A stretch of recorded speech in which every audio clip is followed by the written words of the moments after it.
Guys ನಮ್ ಭದ್ರಾವತಿಯಲ್ಲಿ ಸಂಕ್ರಾಂತಿ ಹಬ್ಬದ ಪ್ರಯುಕ್ತ ಟೈಮಿಂಗ್ ಸೋರಿ ಹಬ್ಬನ ಮಾಡ್ತಿದ್ದಾರೆ. ಸೊ ಅದನ್ನ ತೋರ್ಸೋಣ ಅಂತ ಹೇಳಿ ಹೋಗ್ತಾ ಇದೀನಿ. ಬನ್ನಿ ಗೈಸ್, ನಿಮ್ಗೆ ಟೈಮಿಂಗ್ ಸೋರಿ ಹಬ್ಬ ಹೆಂಗಿರುತ್ತೆ ಅನ್ನೋದನ್ನ ತೋರಿಸ್ಕೊಡ್ತೀನಿ. ಹಾಯ್ ಎಲ್ಲರಿಗೂ ನಮಸ್ತೆ, ನಾನು ನಿಮ್ಮ ಪ್ರೀತಿಯ ಪ್ರಜ್ವಲ್ ಮರಾಠಿಗ. ಗೈಸ್ ಹೋರಿಗಳೆಲ್ಲ ಇಲ್ಲ ರೋಡಲ್ಲಿ ಪಾಳಿ ಹಚ್ಚಿದ್ದಾರೆ. ಈ ಕಡೆ ಪೂರ್ತಿ, ಈ ಕಡೆ ಪೂರ್ತಿ ಹೋರಿಗಳೇ ಇರೋದು. ಆಯ್ತು. ಆಮೇಲೆ ಮೈಕ್ ಅನೌನ್ಸ್ಮೆಂಟ್ ಗೆ ನಮ್ಮೂರಿಗೆ ಹೋರಿ ಹಬ್ಬದ ದೇವಣ್ಣವ್ರು ಬಂದಿರೋದು ನೋಡಿ ನನಗಂತೂ ತುಂಬಾ ಖುಷಿ ಆಗೋಯ್ತು. ಆಲ್ರೆಡಿ ಹಬ್ಬ ರೆಡಿ ಆಗಿತ್ತು. ಸೊ ಟೈಮಿಂಗ್ಸ್ ಇಲ್ಲಿ ಹಾಕಿದ್ದಾರೆ ಮೇಲ್ಗಡೆ. ಈ ಹೋರಿಗಳನ್ನೆಲ್ಲ ಕರ್ಕೊಂಡ್ ಬಿಡ್ತಾ ಇದಾರೆ ಒಂದೊಂದೇ. ಈ ವಿಡಿಯೋ ನೋಡ್ತಿರೋ ನೀವ್ಯಾರಾದ್ರೂ ನಮ್ಮೂರ ಹಬ್ಬಕ್ಕೆ ಬಂದಿದ್ರೆ ಮಿಸ್ ಮಾಡಿದ್ರೆ ಒಂದು ರೆಡ್ ಡಾಟ್ ನ ಕಮೆಂಟ್ ಹಾಕ್ಬಿಡಿ. ಓಕೆ ಗೈಸ್ ಬನ್ನಿ, ಈಗ ಹಬ್ಬಕ್ಕೆ ಬಂದಿರೋ ಹೋರಿ ಹೆಸರುಗಳನ್ನೆಲ್ಲ ತಿಳ್ಕೊಬರೋಣ. ಹೆಸರು ಹೊನ್ನಾಳಿ ಕಂಠೀರವ, ತಿಮ್ಲಾಪುರ ಗ್ರಾಮದ ಚಂದ್ರಗುತ್ತಮ್ಮ, ಗಾಮದ ಭೈರವ. ಹೋರಿ ಹೆಸರು ಹಿಂದೂ ದರ್ಬಾರ್. ಯರಗಾಳ್ ಟ್ರೆಂಡಿಂಗ್ ಸ್ಟಾರ್ ನಂದಿ ಅಂತ, ಯರಗಾಳ್ ನ್ಯಾಮತಿ ತಾಲೂಕು ಯರಗಾಳ್ ಟ್ರೆಂಡಿಂಗ್ ಸ್ಟಾರ್ ನಂದಿ ಅಂತ. ಸಿರೆ ಚೋಟಿ ಚತರ, ಜಾವಳ್ಳಿ ಜಮೀನ್ದಾರ್, ಅಧಿಪತಿ. ಯಾವ ಊರು? ಹೋರಿ ಹೆಸರಣ ಸಾಮ್ರಾಟ್, ವೆಂಕಿ ಸಾಮ್ರಾಟ್. ಯಾವ ಊರು? ದಡಂಕಟ್ಟ, ಶಿವಮೊಗ್ಗ ದಡಂಕಟ್ಟೆ. ಒಬ್ಬಳೆ ದೇವತೆ ಅವಳೇ ನಮ್ ಚಂದ್ರಗುತ್ತಮ್ಮ. ಮಲ್ನಾಡ್ ಗಿಡ್ಡ. ಯಾವ ಊರು? ಹೊಳೆಹೊನ್ನೂರು. ಹೆಸರಣ? ಹೆಸರು ಹೋರಿ ಹೆಸರು ಮಲ್ನಾಡ್ ಗಿಡ್ಡಾನೆ. ಸ್ಪೀಡ್ ರಾಷ್ಟ್ರಪತಿ ರಾಮನಗರ, ಸೆಂಟಿಸಿ ತ್ರಿಶೂಲ. ದೊಡ್ಡೇರಿ. ಹೋರಿ ಹೆಸರು ಕ್ರಾಂತಿ. ಹೆಸರು ಶಿವಮೊಗ್ಗ ಏರ್ಪೋರ್ಟ್. ನ್ಯಾಮತಿಕ ರಾಜ ಓನರ್. ನ್ಯಾಮತಿಕ ರಾಜ ಹೋರಿ ಇಲ್ಲೇ ಇದೆ ನೋಡಿ ಗೈಸ್. ಕಣ್ಣಿಗೆ ಬಟ್ಟೆ ಕಟ್ಟಿದ್ದಾರೆ. ಹೈ ಸ್ಪೀಡ್ ನ್ಯಾಮತಿಕ ರಾಜ. ಕಲ್ಮನೆ ರಣಧೀರ, ಯರಗ್ನಾಳ್ ನಂದಿ, ನ್ಯಾಮತಿ ತಾಲೂಕು. ಭಾರಿ ಜಿಗದಿದ್ ಗಾಯ್ಸ್ ಹೋರಿ ಮಾತ್ರ ಇದು. ಸಿಪಾಯಿ. ಯಾವ್ರು? ಹೊಳೆಹೊನ್ನೂರು ಸಿಪಾಯಿ. ಸೆಂಟಿಸಿ ಸಾಮ್ರಾಜ್ಯದ ಹಾನ್ಗಲ್ ಚಿನ್ನ. ಹೋರಿ ಹೆಸರು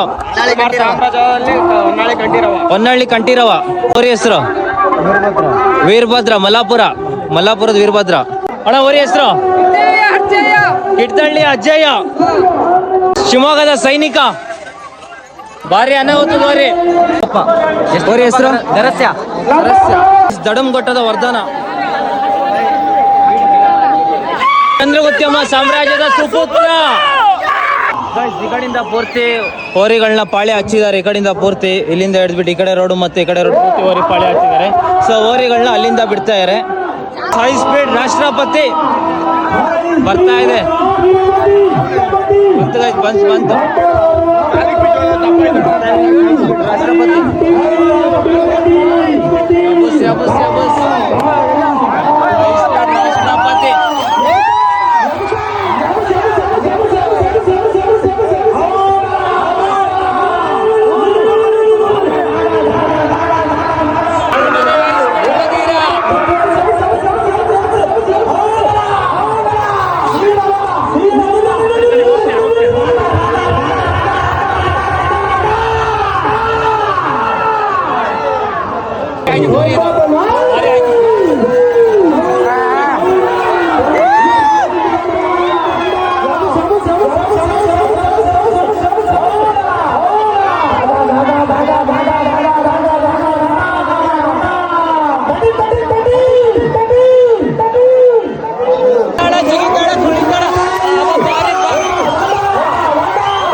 ಈ ಹೋರಿ ಮಾತ್ರ ಭಾರಿ ಉಡಾಳ ಆಯ್ತು ನೋಡ್ರಿ guys, ಇದು ಮಾತ್ರ ಹೋರಿ ಸಾರಥಿ ಶಿಕಾರಿಪುರದ ಸಾರಥಿ.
ಈ ವಿಡಿಯೋ ನೀವು ಪೂರ್ತಿ ನೋಡಿದ್ದೀರ ಅಂದರೆ ವಿಡಿಯೋ ನಿಮ್ಗೆ ಇಷ್ಟ ಇಷ್ಟ ಆಗಿದೆ ಅಂತ ಅನ್ಕೊಂತೀನಿ. ಇನ್ನು ಯಾರು ನನ್ನ ಅಕೌಂಟ್ನ ಸಬ್ಸ್ಕ್ರೈಬ್ ಮಾಡ್ಕೊಂಡಿಲ್ಲ ಬೇಗ ಸಬ್ಸ್ಕ್ರೈಬ್ ಮಾಡ್ಕೊಳ್ಳಿ ಅಂತ ಹೇಳ್ತಾ ಮುಂದಿನ ವಿಡಿಯೋಗಳ ಜೊತೆ ಬರೋಣ ಅಂತ ಹೇಳ್ತಾ ವಿಡಿಯೋನ ಇಲ್ಲಿಗೆ ಮುಗಿಸ್ತಾ ಇದ್ದೀನಿ.